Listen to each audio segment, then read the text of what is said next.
윤작가 주석 TV 채널을 시청하시는 분들께 먼저 권고의 말씀을 드립니다. 성경이 오점이 없는 창조자 하나님의 말씀임을 증명하는 근거는 바로 성경의 예언입니다. 인류 역사에는 예언이 성취된 연대기가 기록되어 있습니다. 성경의 창세기 1에서 11장은 인류 문명의 발상지 메소포타미아 지대에서 최초로 인류 문명이 시작되기 이전에 약 2000년간 거성 문명이 있었다고 기록하고 있습니다. 그리고 메소포타미아 문명 이후 오늘날까지 약 4000년의 역사에서 일어날 일들을 예언했고, 더 나아가서 오늘날 하이테크 산업 기술의 기하급수적인 발전이 성경의 종말론에 관한 예언을 성취하고 있다고 기록되어 있습니다. 요한계시록은 성경 전체의 예언들이 성취되는 연대기의 순서를 알려주는 책으로 성경과 인류 역사 전체를 이해하는 틀을 제공합니다. 그러므로 요한계시록을 공부하는 것은 성경과 인류 역사와 도래할 인류의 미래까지도 이해할 수 있어 매우 중요합니다. 요한계시록 1장 3절을 보면 성경에서 계시록은 공부하는 자에게 축복을 약속하는 유일한 책입니다. 요한계시록을 이해하기 위해서 구약 성경의 예언 중에 성취된 예언과 아직 성취되지 않은 예언에 관한 사전 지식이 필요합니다. 성경적 진리 1에서 7편까지의 영상에 계시록을 이해하기 위한 사전 지식을 요약해 놓았기 때문에 먼저 보시기를 권고합니다. 41편 이스라엘의 완전한 회복과 새 시대, 전 세계가 주목한다. 19장 메시아 왕국의 이스라엘. 메시아 왕국 시대의 이스라엘은 구약 성경 예언자들의 주요 주제입니다. 실제로 요나, 나훔, 하박국, 말라키를 제외한 모든 구약 성경 예언자들이 이스라엘에 대해 언급한 것은 구약 성경 예언의 정점이라고 할 수 있습니다. 후자의 두 예언자는 재림과 환난에 대해 언급했는데, 이는 선지자들의 더 넓은 맥락에서 보면 따라야 할 왕국을 암시하는 것이었습니다. 이렇게 방대한 양의 성경을 영적으로 해석하고 우화화하는 것은 해석 과학 전체를 혼동하는 것입니다. 동정녀 탄생, 베들레헴에서의 탄생, 메시아의 죽음, 육체적 부활 등 메시아의 초림을 다룬 예언에 대해 그렇게 할 이유가 없는 것처럼 이러한 예언을 영적으로 해석할 이유가 없습니다. 메시아 왕국의 이스라엘에 관한 계시의 양이 많았기 때문에 이 장은 크게 8가지로 나뉩니다. 첫째, 이스라엘의 최종 회복의 4가지 측면. 둘째, 이스라엘의 최종 회복의 다른 특징. 셋째, 여호와의 집 천년왕국 산. 넷째, 천년왕국 성전. 다섯째, 천년왕국 제사장 제도와 희생제. 여섯째, 천년왕국 강. 일곱째, 천년왕국 이스라엘. 여덟째, 천년왕국 예루살렘입니다. A. 이스라엘의 최종 회복의 4가지 측면. 이스라엘의 최종 회복에는 4가지 주요 측면이 있으며 각 측면은 특정 언약에 근거합니다. 이러한 각 언약은 후대의 예언적 계시에서 완전히 전개됩니다. 이 부문에서는 이스라엘의 최종 회복과 관련된 각 언약과 이 언약의 예언적 발전에 대해 살펴보겠습니다. 1. 이스라엘의 거듭남. A. 기초세 언약. 이스라엘의 최종 회복의 첫 번째 측면은 이스라엘의 민족적 거듭남입니다. 이 거듭남의 시기는 이미 14장 아마겟돈의 전쟁과 메시아 예수의 재림에서 논의한 바가 있습니다. 이 장에서는 그 주제의 전개와 관련이 있습니다. 이스라엘의 최종 거듭남의 근거는 예레미야 31장 31에서 34절에 나오는 새 언약입니다. 여호와가 말하노라. 보라, 그날들이 오면 내가 이스라엘 집과 유다 집과 더불어 새 언약을 맺으리니 여호와가 말하노라. 내가 이집트 땅에서 손으로 그들을 인도하였던 날에 그들의 조상들과 맺은 언약에 따른 것이 아니니, 비록 내가 그들에게 남편이었지만 그들이 나의 언약을 파기하였도다. 여호와가 말하노라. 그러나 이것이 내가 이스라엘 집과 더불어 맺을 언약이 되리니, 그날들 이후로 나는 내 법을 그들 속에 두며 그들의 마음 속에 기록하여 나는 그들의 하나님이 되고 그들은 나의 백성이 되리라. 그러면 그들은 각기 자기 이웃과 각기 자기 형제에게 말하기를 여호와를 알라고 더 이상 가르치지 아니하리니, 이는 그들 모두가, 즉 그들 가운데 작은 자로부터 큰 자에 이르기까지 나를 알게 될 것이기 때문이요. 내가 그들의 죄악을 용서할 것이며 그들의 죄를 더 이상 기억하지 아니할 것임이라. 여호와가 말하노라. 새 언약의 선포는 이스라엘 두 집과 맺을 것이기 때문에 유대인 언약이 될 것이라는 선언으로 시작됩니다. 31절. 새 언약은 이전의 모세 언약과 뚜렷한 대조를 이룰 것입니다. 32절. 유대인의 5가지 언약 중 모세 언약은 유일한 조건부 언약이었습니다. 하나님께서는 언약의 조건을 신실하게 지키셨지만 이스라엘은 신실하지 못했고 그 결과 모세 언약이 파기되었습니다. 모세 언약은 율법이 요구하는 의의 표준을 보여주었지만 유대인에게 지킬 힘을 줄 수는 없었기 때문입니다. 그러나 새 언약에서는 거듭남을 통해 이 문제가 해결될 것이며 33절. 거듭남은 하나님의 의로운 표준을 충족하고 지키는 데 필요한 내적인 힘을 제공할 것입니다. 새 언약의 결과는 이스라엘의 전 민족적 거듭남이 될 것입니다. 34절. 메시아 왕국에서는 가장 작은 자부터 가장 큰 자까지 모든 유대인이 주님을 알게 될 것이기 때문에 유대인 선교와 유대인 전도가 필요하지 않을 것입니다. 이스라엘의 죄는 용서받고 잊혀질 것입니다. 왕국에는 이방인 불신자는 있겠지만 유대인 불신자는 없을 것입니다. 유대인들은 믿을 것입니다. 유대인들은 모두 주님을 알 것이기 때문에 유대인에게 주님을 알라고 말할 필요가 없을 것입니다. 이스라엘 회복의 첫 번째 측면인 이스라엘의 거듭남은 바로 이 새 언약에 기초합니다. 비예언적 발전. 이스라엘이 민족적 거듭남을 겪어야 한다는 것은 새 언약의 말씀에만 국한된 것이 아닙니다.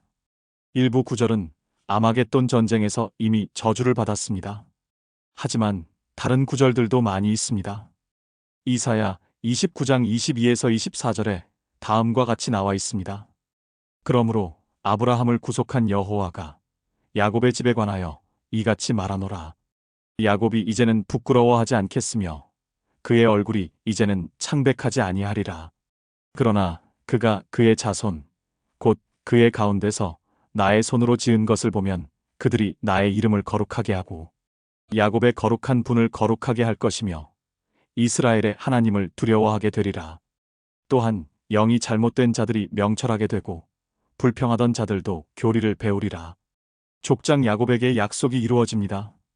대부분의 유대인 역사에서 야곱은 후손들의 방탕함을 부끄러워했을 것이지만 민족의 거듭남이 오면 자랑스러워할 것이 많을 것입니다.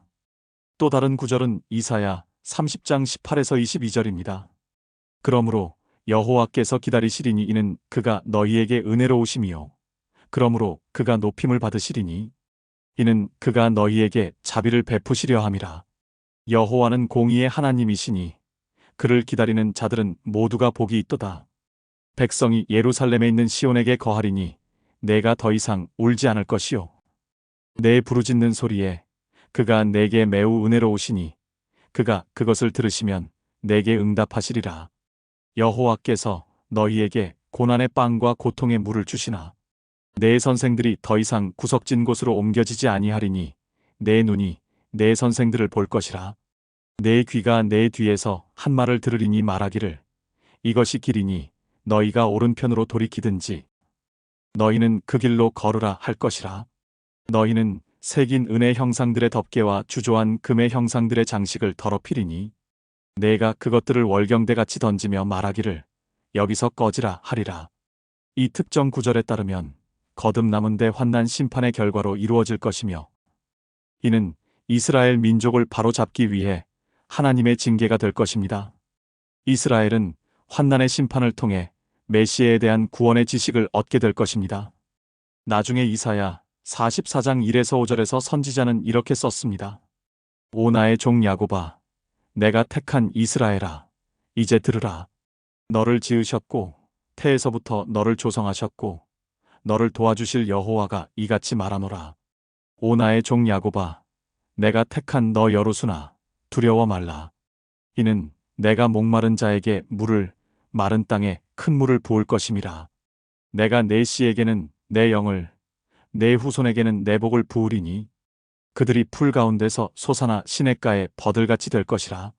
한 사람이 말하기를 나는 여호와께 속하였다 할 것이요 다른 사람은 야곱의 이름으로 스스로를 부를 것이며 또 다른 사람은 여호와께 속하였음을 자기 손으로 기록하고 이스라엘의 이름으로 자기의 성을 붙이리라. 처음부터 이스라엘을 택하신 분은 하나님이셨으며 1에서 2절 이스라엘은 아직 택함을 받은 그릇이 되지 못했습니다. 하나님께서는 자신의 영을 온 나라에 부어주실 것이며 3절 그 결과 이스라엘은 열매를 맺기 시작하고 4절 하나님에 대한 충성을 계속할 것입니다. 5절 2장의 후반부인 21에서 23절에서 이사야는 이스라엘의 죄가 제거될 것을 강조합니다. 오 야곱과 이스라엘아, 이 일들을 기억하라. 이는 내가 나의 종임이라. 내가 너를 조성하였으니 너는 나의 종임이라. 내가 너를 조성하였으니 너는 나의 종이라. 오 이스라엘아, 너는 내게서 잊혀지지 않을 것이라. 내가 짙은 구름 같은 내 허물들을, 구름 같은 제 죄들을 지워버렸으니 내게로 돌아오라. 이는 내가 너를 구속하였음이라. 오 너희 하늘들아, 노래하라. 이는 여호와가 그 일을 행하였음이라. 너희 땅의 더 낮은 부분들아, 외치라. 너희 산들아, 오 삼림아, 또 거기 모든 나무들아, 소리내어 노래할지니라. 이는 여호와가 야곱을 구속하셨고 이스라엘로 자신을 영화롭게 하셨음이니라. 이사야 45장 17절에는 이스라엘의 영원한 구원과 부끄러움으로부터의 자유가 강조되어 있습니다. 그러나 이스라엘은 여호와 안에서 영원한 구원으로 구원받으리니 너희는 영원히 세상에서 수치나 치욕을 당하지 않게 되리라. 다른 두 명의 주요 선지자들도 이 마지막 거듭남에 관하여 이야기했습니다. 예레미야 24장 7절은 이렇게 기록합니다. 내가 그들에게 나를 아는, 즉 내가 여호와임을 아는 마음을 주리니 그들은 나의 백성이 되고 나는 그들의 하나님이 되리라. 이는 그들이 그들의 온전한 마음으로 내게 돌아올 것임이라. 하나님께서는 이스라엘을 거듭나게 하실 때 주님을 아는 마음을 주실 것입니다. 이 거듭난 마음으로 분열되지 않은 마음으로 하나님께 돌아올 수 있을 것입니다. 예레미야 50장 19에서 20절에 따르면 이스라엘이 거듭날 때 이스라엘의 죄는 더 이상 발견되지 않을 것입니다. 또 내가 이스라엘의 그의 처소로 다시 데려오리니 그가 칼멜과 바산에서 먹을 것이며 그의 혼이 에프라임과 길르앗 산에서 만족하게 되리라. 여호와가 말하노라. 그날들과 그때 이스라엘의 죄악을 찾아도 발견되지 않으리니 이는 내가 남겨놓은 그들을 내가 용서할 것임이니라. 에스겔은 또한 미래의 이스라엘의 거듭남을 강조하며 에스겔 11장 19에서 20절에 이렇게 기록했습니다. 내가 그들에게 한 마음을 줄 것이요 또 내가 너희 안에 새 영을 넣으리라. 또 내가 그들의 육체에서 돌 같은 마음을 제하고 살 같은 마음을 주어서 그들로 내 규례들대로 행하며 내 율례들을 지켜 행하게 하리라. 그리하여 그들이 나의 백성이 되고 나는 그들의 하나님이 되리라. 이스라엘이 거듭날 때 인간의 영이 다시 태어남에 따라 새 마음과 새 영을 받게 될 것입니다. 19절 인간의 마음과 영에 대해 하나님께서 역사하신 이러한 결과는 하나님의 의로운 표준을 지키며 행할 수 있게 될 것입니다. 나중에 에스겔 36장 25에서 27절은 이렇게 말합니다. 그때 너희 위에 깨끗한 물을 뿌리리라. 그리하며 너희가 깨끗게 되리니 너희 모든 더러움과 너희의 모든 우상으로부터 내가 너희를 깨끗게 하리라. 내가 또 너희에게 새 마음을 주고 너희 안에 새 영을 넣으리라. 내가 너희 육체에서 돌 같은 마음을 제거하고 살 같은 마음을 주리라. 또 내가 나의 영을 내 안에 두어 너희로 나의 규례대로 행하게 하리니 너희가 나의 명령을 준수하고 행하리라. 에스겔은 앞서 언급한 내용을 반복하고 자신만의 정보를 추가하여 다가올 거듭남에 대해 자세히 설명합니다. 이스라엘의 모든 죄가 깨끗하게 씻겨질 것입니다. 25절 이스라엘이 새로운 생명으로 걸을 수 있도록 거듭난 마음과 영이 주어질 것입니다. 26절 또한 성령께서 유대인들 안에 내주하셔서 주님의 계명대로 행할 수 있도록 힘을 주실 것입니다. 27절 이스라엘의 거듭남은 소선지서에서도 두드러진 주제입니다. 이스라엘의 죄에 대한 하나님의 형벌에 대해 많이 이야기한 호세아는 이스라엘의 거듭남에 대해서도 빼놓지 않고 이야기했습니다. 호세아 1장 10에서 21절이 그러한 구절 중 하나입니다. 그러나 이스라엘 자손의 수가 바다의 모래같이 되어서 측정할 수도 없고 셀 수도 없게 되리라. 전에 그들에게 말하기를 너희는 내 백성이 아니라 했던 그곳에서 그들에게 너희는 살아계신 하나님의 아들들이라고 말하리라. 그때 유다 자손과 이스라엘 자손이 함께 모여 자기들에게 한 우두머리를 세우고 그 땅에서 올라오리니 이는 이스라엘의 날이 클 것임이라 하시더라. 너희는 너희 형제에게는 암미라 하고 너희 자매에게는 루하마라 하라. 심판이 부패한 이스라엘을 멸망시킬 것이지만 그러함에도 불구하고 이스라엘의 인구가 엄청나게 늘어날 때가 올 것입니다. 10a절. 오랜 기간 이스라엘은 로 암미였지만 내 백성이 아니었지만 다시 한번 하나님의 백성인 암미, 내 백성이 될 것입니다. 12절. 재통합이 되면 이스라엘은 하나님의 자비를 얻은 하나님의 백성이 될 것입니다. 1장 11에서 21절. 호세아는 이스라엘의 거듭남으로 책을 시작할 뿐만 아니라 호세아 14장 4에서 8절에서도 거듭남으로 끝을 맺습니다. 내가 그들의 타락을 치유할 것이요 내가 그들을 마음껏 사랑하리니 이는 내 분노가 그로부터 돌이켜졌음이니라. 내가 이스라엘에게 이슬과 같이 되리니 그는 백합같이 자라겠고 그의 뿌리들은 레바논같이 박힐 것이니라. 그의 가지들은 퍼질 것이요 그의 아름다움은 올리브 나무 같을 것이요 그의 냄새는 레바논같이 되리라. 그의 그늘 아래 거하는 자들은 돌아올 것이며 그들이 곡식같이 되살아나고 포도나무같이 자라리니 그 향기는 레바논의 포도주같이 되리라. 에프라임은 말하기를 내가 우상들과 더 이상 무슨 상관이 있으리요 하리라. 내가 그를 듣고 그를 주시하였으니 나는 푸른 전나무 같도다. 나에게서 내 열매가 얻어지는도다. 이스라엘의 배교는 모두 완전히 치유될 것이며 4절. 그래야만 이스라엘은 하나님의 다양한 축복을 받게 될 것입니다. 5에서 7절. 거듭남이 오면 다른 신들에 대한 모든 숭배가 중단될 것입니다. 8절. 이 이스라엘의 거듭남은 성령의 부으심의 결과라는 것이 요엘 2장 28에서 32절의 요점입니다. 그 후에 내가 내 영을 모든 육체 위에 부으리라. 그러면 너희 아들들과 너희 딸들이 예언할 것이요 너희 노인들은 꿈들을 꿀 것이며 너희 청년들은 환상을 보리라. 또 그날들에는 내가 남종들과 여종들 위에도 내 영을 부어주리라. 내가 하늘들과 땅에 이적들을 보이리니 피와 불과 연기 기둥들이라. 주의 위대하고 두려운 날이 오기 전에 해가 흑암으로 달이 피로 변하리라. 그러나 누구든지 여호와의 이름을 부르는 자는 구해냄을 받으리니 이는 여호와께서 말씀하신 대로 시온산과 예루살렘의 구해냄이 있을 것이요 남은 자를 주께서 부르실 것임이라. 성령이 온 이스라엘에 부어지면 여호와의 이름을 부를 것입니다. 하나님께서는 이스라엘을 인도하고 구원함으로써 그 부름에 응답하실 것입니다. 미카 7장 18에서 20절에 따르면 이스라엘의 민족적 거듭남은 이스라엘의 죄가 완전히 용서되는 결과를 가져올 것입니다. 죄악을 용서하고 그의 유업에 남은 자의 죄과를 간과하시는 그와 같은 하나님이 누구니이까. 그는 자비를 기뻐하시니 그의 분노를 영원토록 품지 아니하시나이다. 그는 다시 돌이키시어 우리에게 긍휼을 베푸시리니 그는 우리의 죄악들을 정복하실 것이요 그는 그들의 모든 죄들을 바다 깊은 곳에 던지시리라. 그는 옛날부터 우리 조상들에게 맹세하신 바 야곱에게는 진리를 아브라함에게는 자비를 행하시리이다. 이스라엘에 대한 하나님의 충성스러운 사랑은 하나님께서 모든 긍휼로 이스라엘에 돌아오실 때 이스라엘의 죄를 용서하고 지나가게 하실 것입니다. 18에서 19절. 아브라함 언약에 근거하여 그렇게 하실 것이며 20절. 특히 새 언약의 구원 측면에서 전개되는 아브라함 언약에 근거하여 그렇게 하실 것입니다. 이스라엘의 거듭남에 관한 또 다른 예언은 스바냐 3장 9에서 13절입니다. 그때에 내가 백성에게 순수한 언어를 돌려주리니 그들이 모두 여호와의 이름을 부르며 한 마음으로 그를 섬길 것임이라.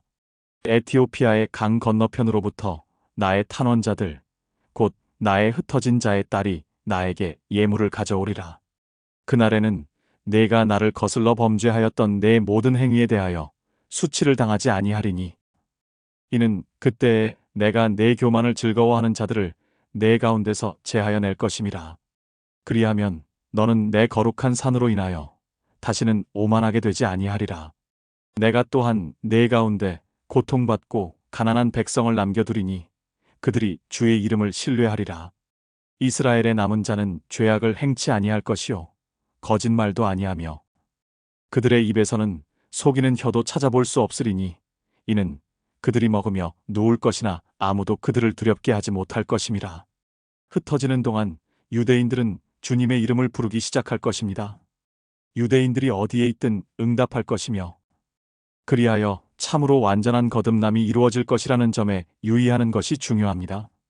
마지막 구절은 로마서 11장 25에서 27절입니다. 형제들아, 너희가 스스로 지혜 있는 채 하지 않게 하기 위하여 이 신비를 너희가 모르기를 내가 원치 아니하노니 이는 이방인들의 충만함이 차기까지는 이스라엘의 일부가 완고하게 된 것이라. 그리하여 온 이스라엘이 구원을 받으리라.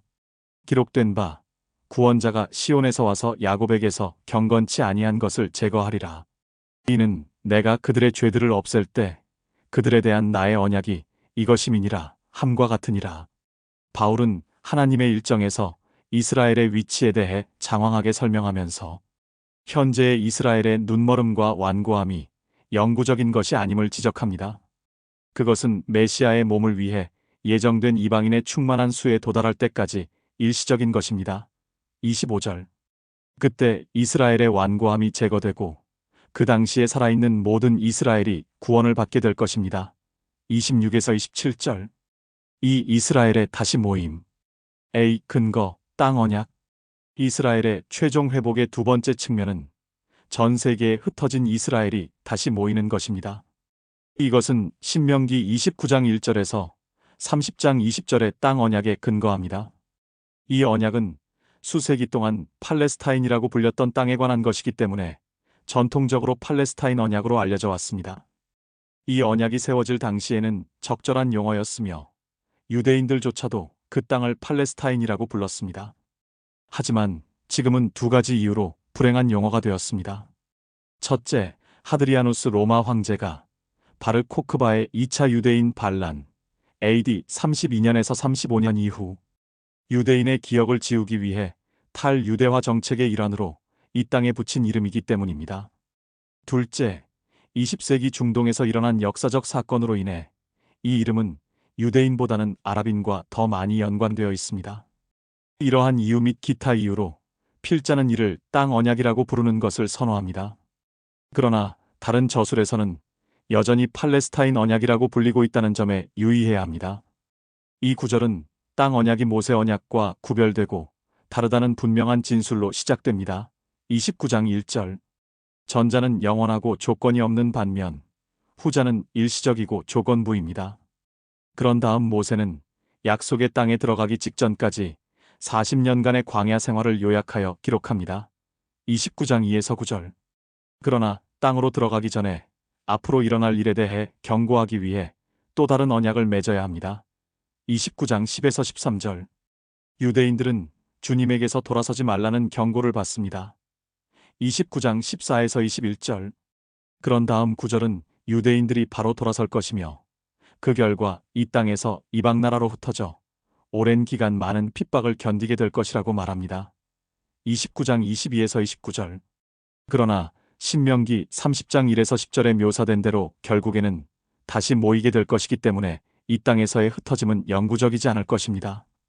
내가 내 앞에 둔 복과 저주, 즉 이 모든 것이 내게 임함으로 내가 여호와 너의 하나님께서 너를 쫓아내셨던 모든 민족 가운데서 그것들이 마음에 생각나서 여호와 너의 하나님께 돌아와 내가 오늘 내게 명령하는 모든 것대로 너와 내 자손이 내 마음을 다하고 내 혼을 다하여 그분의 음성에 복종하면 그때는 여호와 너희 하나님께서 내 사로잡힘을 돌이키시고 너를 긍휼히 여기시어 여호와 너의 하나님께서 너를 흩으셨던 모든 민족으로부터 너를 돌이켜 모으시리라. 너희 가운데 어떤 사람이 하늘 맨 끝까지 쫓겨갔을지라도 여호와 너의 하나님께서 거기로부터 너를 모으실 것이요 또 거기서부터 그분께서 너를 데려오시리라. 여호와 너의 하나님께서는 내 조상들이 차지했던 땅으로 너를 데려오시리니 그리하면 내가 그것을 차지할 것이요 그분께서는 내게 선을 행하시고 내 조상들보다 너를 더 번성케 하시리라. 여호와 너의 하나님께서는 이 모든 저주를 내 원수들과 너를 미워하고 너를 박해한 자들 위에 두시리라. 너는 돌아와서 여호와의 음성에 복종하고 내가 오늘날 내게 명령하는 그분의 모든 계명을 행하라. 그리하면 여호와 너의 하나님께서 복으로 내 손의 모든 일과 내 몸의 열매와 내 가축의 열매와 내 땅의 열매를 내게 풍족케 하시리라.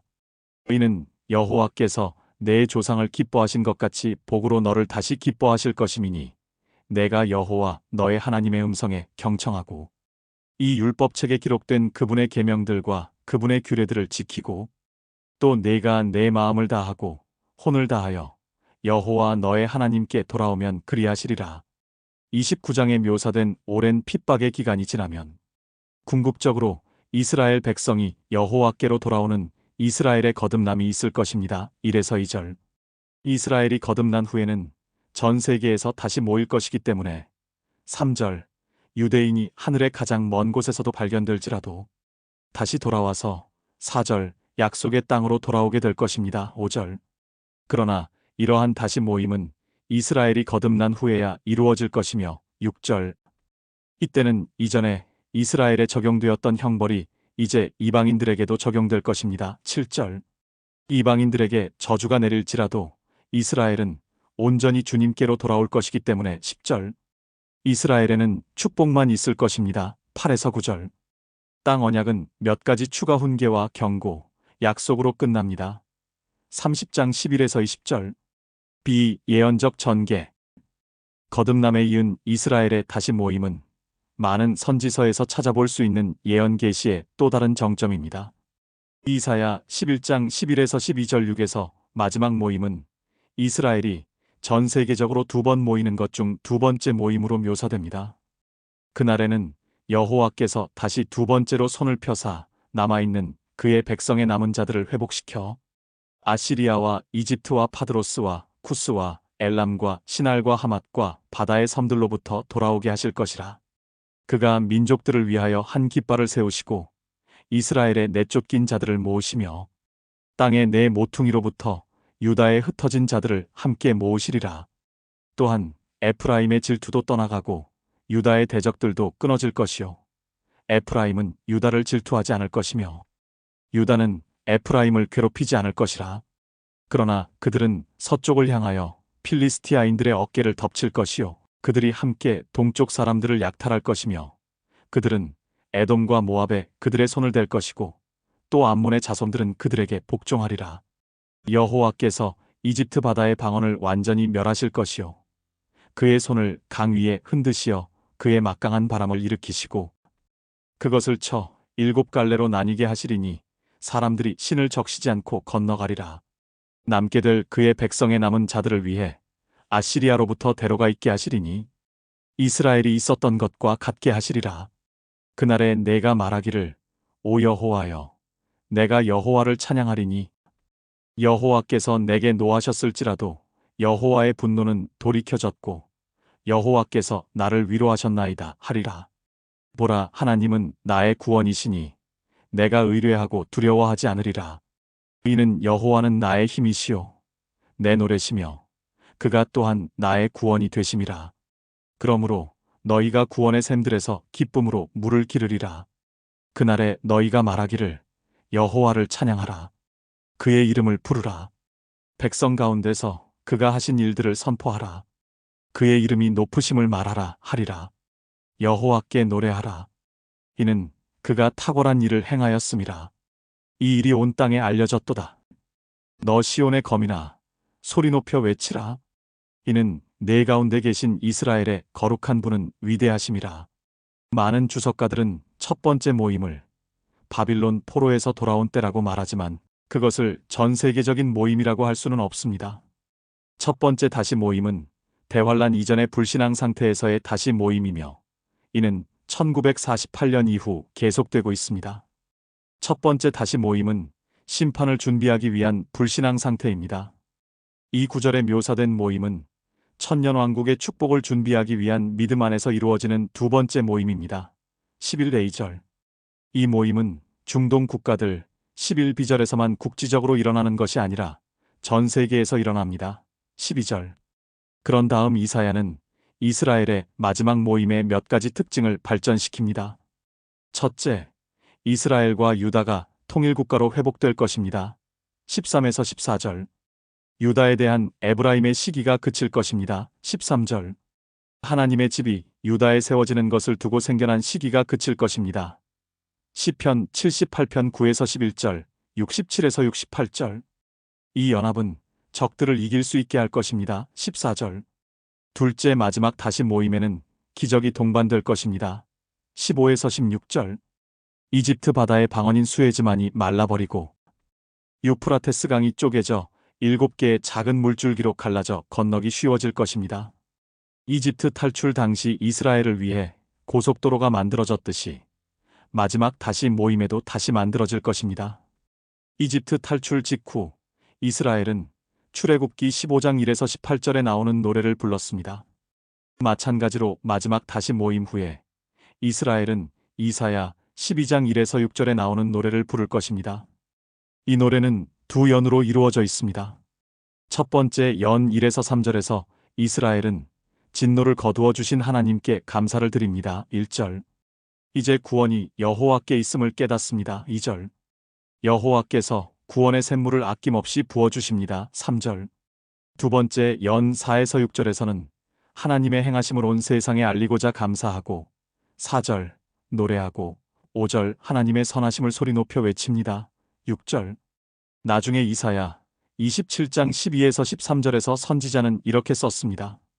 그날에 여호와께서 강의 수로로부터 이집트의 시내에 이르기까지 격퇴하시리니 그러므로 오 너희 이스라엘 자손들아 너희가 하나씩 모여지리라. 그날에 큰 나팔이 불려지리니 그러면 아시리아 땅에서 멸절케 된 자들과 이집트 땅에서 쫓겨난 자들이 와서 예루살렘에 있는 거룩한 산에서 여호와께 경배하리라. 이 구절에서 강조하는 것은 모든 유대인이 한 사람씩 이스라엘 땅으로 돌아오게 될 것이기 때문에 총체적인 다시 모임에 대한 강조입니다. 이전 이사야 9절에서와 마찬가지로 환난 중에 이스라엘이 멸망한 결과 유대인 대부분이 이 근처에 있을 것이고 가장 큰 고난을 겪을 것이기 때문에 다시 모임의 주요 지역은 중동 국가들이 될 것입니다. 그래서 유대인들은 이집트와 아수르, 현대 이라크에서 한 명씩 데려오게 될 것입니다. 유대인들은 여전히 여러 아랍 국가에서 엄청난 핍박을 받고 있습니다.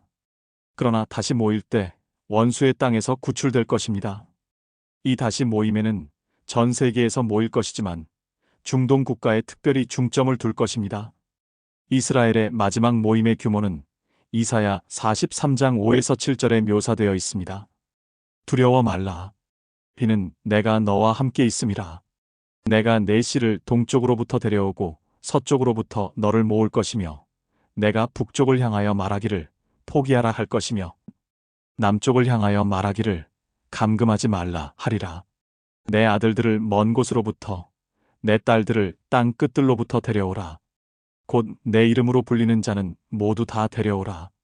이는 내가 내 영광을 위하여 그를 창조하였고 내가 그를 조성하였나니 정녕 내가 그를 지었음이라. 지역에 관한 한 다시 모임은 전 세계가 될 것이며 그 사실을 강조하기 위해 나침반의 네 지점이 모두 언급됩니다. 5에서 6절. 그런 다음 그 규모는 창조하였고 조성하였고 지었음이라. 7절 세 단어를 사용해서 설명합니다. 이 세 단어는 창세기 1장에서 2장의 창조 기록에서 같은 의미로 사용되었습니다. 따라서 하나님의 관점에서 볼 때 마지막 다시 모임은 원래 창조의 규모에 관한 것입니다. 예레미야도 마지막 다시 모임의 규모를 이전 하나님의 사역과 비교하여 지적한 바 있습니다. 예레미야 16장 14에서 15절에서 이집트 탈출과 비교됩니다. 여호와가 말하노라. 그러므로 보라. 그날들이 오나니 이스라엘 자손을 이집트 땅에서 인도한 여호와께서 살아계시거니와 라고 더 이상 말하지 않고 그 대신 북쪽 땅과 그들을 쫓아내었던 모든 땅으로부터 이스라엘의 자손을 인도한 여호와께서 살아계시거니와 라고 말할 것이라. 내가 그들이 조상들에게 주었던 그들의 땅으로 그들을 다시 데려오리라.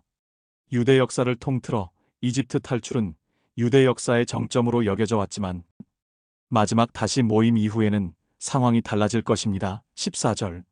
장차 유대인의 마지막 다시 모임이 유대 역사의 정점이 될 것입니다. 15절. 나중에 예레미야 23장 3에서 4절에서 선지자는 다음과 같이 말했습니다. 또 내가 그들을 몰아낸 모든 나라에서 내 양떼의 남은 자를 모아서 그들을 그들의 양우리로 다시 데려오리니 그들이 다산하고 번성하리라.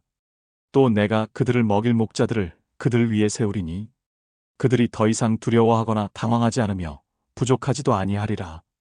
여호와가 말하노라. 전 세계에서 유대인들이 이 땅으로 다시 모여들 것이며 그곳에서 다산할 것입니다. 3절. 또한 하나님께서는 의와 공의와 지혜로 백성들을 먹일 의로운 지도자들을 세우실 것입니다. 4절. 그런 다음 예레미야 23장 7에서 8절에 이집트 탈출과 또 다른 비교가 있습니다. 그러므로 여호와가 말하노라.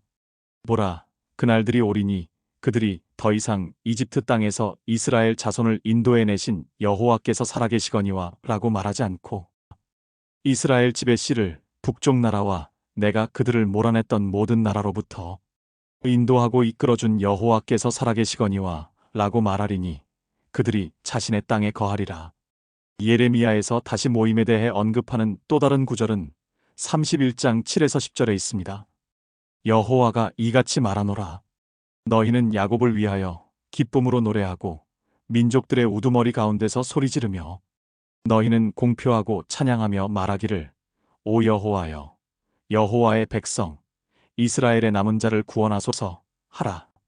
보라, 내가 그들을 북쪽 지방에서 데려올 것이요 땅의 지경들로부터 모으리니 그들과 함께 소경과 절름발이와 아이벤 여인과 아이로 산구하는 여인을 모을 것이요 큰 무리가 그곳으로 돌아오리라. 그들이 울며 올 것이요 내가 간구함으로 그들을 인도할 것이며 내가 그들로 물 있는 강가에서 바른 길로 걸어가게 하리니 그들이 넘어지지 아니하리라. 이는 내가 이스라엘에게 아버지이며 에프라임은 나의 첫 태생임이니라. 오 너희 민족들아, 여호와의 말을 듣고 먼 섬들에서 그것을 선포하여 말하라.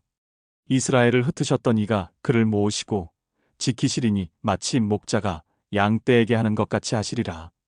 오 너희 민족들아, 여호와의 말을 듣고 먼 섬들에서 그것을 선포하여 말하라. 이스라엘을 흩으셨던 이가 그를 모으시고 지키시리니 마치 목자가 양떼에게 하는 것 같이 하시리라. 이스라엘이 거듭난 후 7절 모든 유대인은 건강 상태 및 위치와 관계없이 다시 모이게 될 것입니다. 8절 그들을 흩으실 수 있었던 동일한 분이 그들을 다시 모으실 수 있었기 때문에 9절 다시 모이는데 아무런 장애가 없을 것입니다. 10절 에스겔은 에스겔 11장 14에서 18절에서도 같은 주제를 다루었습니다. 여호와의 말씀이 다시 내게 임하여 말씀하시기를 인자야, 내 형제들 즉 내 형제들과 내 친척들과 이스라엘의 온 집 전체는 예루살렘의 거민들이 말하기를 너희는 여호와로부터 멀리 떠나라. 이 땅은 우리에게 소유로 주신 것이라 했던 자들이라. 그러므로 말하기를 여호와 하나님이 이같이 말하노라. 비록 내가 그들을 멀리 이방인들 가운데로 버렸고 또 비록 내가 그들을 나라들 가운데로 흩었을지라도 나는 여전히 그들이 갈 나라들에서 그들에게 작은 성소같이 되리라 하라. 그러므로 말하기를 여호와 하나님이 이같이 말하노라. 내가 그 백성으로부터 너희를 모을 것이요 너희가 흩어진 나라들에서 너희를 불러 모아서 내가 너희에게 이스라엘의 땅을 주리라 하라. 그리하면 그들이 그리로 갈 것이요 그들은 모든 혐오스러운 것들과 모든 가증한 것들을 거기서부터 제하여 버릴 것이라. 이스라엘을 흩으셨던 하나님 14에서 16절은 다시 자기 땅으로 모이게 하시고 17절 거듭난 이스라엘이 그 땅의 모든 오염을 정결하게 하려는 모든 의도를 가지고 계십니다. 18절 나중에 선지자는 에스겔 36장 24절에서 이 교리를 다시 언급했습니다. 내가 너희를 이방 가운데서 빼내고 모든 나라에서 너희를 모아 너희의 본토로 데려오리라. 소선지자들은 다시 모임에 대해 말하는데 주저하지 않았습니다. 그러한 예언 중 하나가 아모스 9장 14에서 15절에 있습니다. 내가 내 백성 이스라엘에 사로잡힌 자를 다시 데려오리니 그들이 황폐한 성읍들을 세워 그곳에 거주할 것이요. 또 그들이 포도원들을 만들어 그 포도주를 마시겠고 그들은 또한 정원들을 만들어 그 열매를 먹으리라. 내가 그들을 그들의 땅에다 심으리니 그들이 다시는 내가 그들에게 주었던 그들의 땅에서 뽑히지 아니하리라. 여호와 너의 하나님이 말하노라. 아모스가 강조하는 것은 영속성입니다.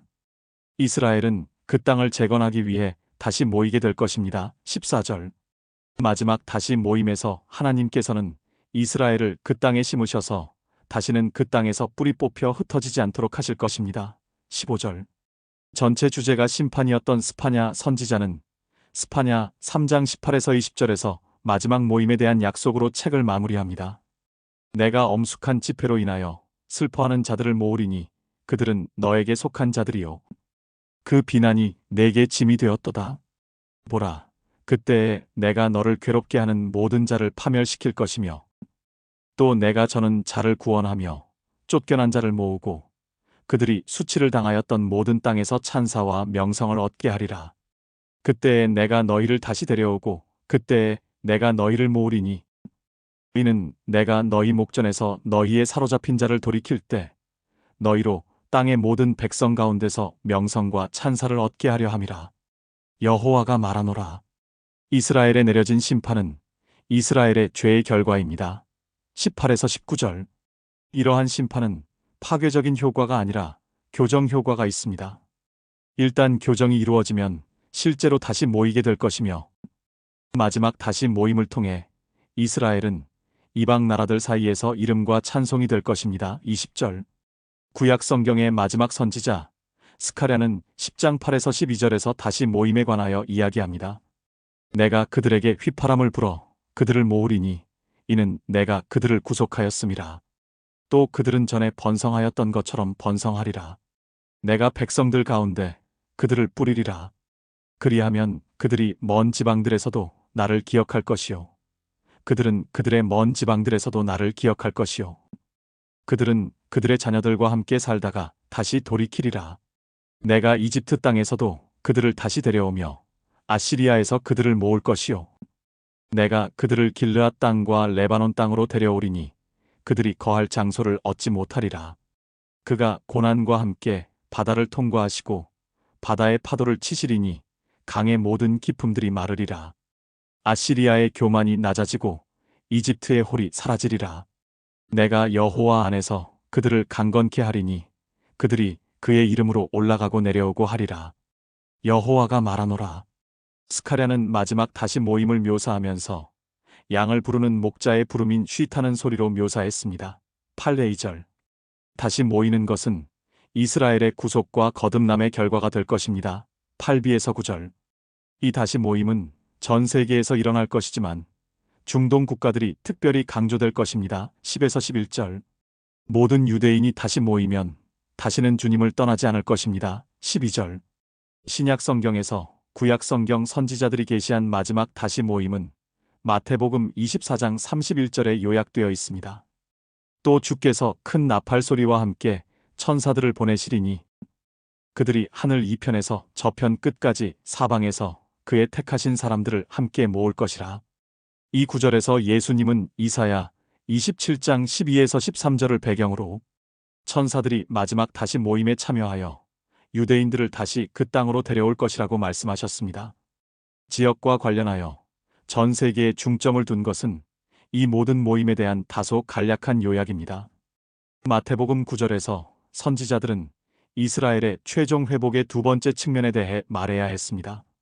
이 구절의 목적은 선지자들이 예언한 전 세계적인 다시 모임이 재림 이후에야 성취될 것임을 분명히 하기 위한 것이었습니다. 마가복음 13장 27절의 병행 구절은 자세한 내용을 추가합니다. 그리고 나서 주께서 자기 천사들을 보내어 땅의 맨 끝에서부터 하늘의 맨 끝까지 사방에서 그의 택함 받은 사람들을 함께 모으시리라. 예수님은 신명기 30장 3에서 4절의 추가 배경과 함께 그 다시 모임이 땅 끝, 살아있는 이스라엘과 하늘 끝, 부활한 이스라엘에서 이루어질 것이라고 덧붙이셨습니다.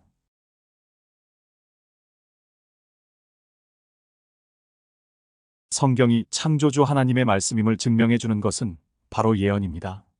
구독과 알림을 설정해 놓으시면 매주 일요일 오후 7시에 올리는 요한계시록 주석을 보실 수 있습니다.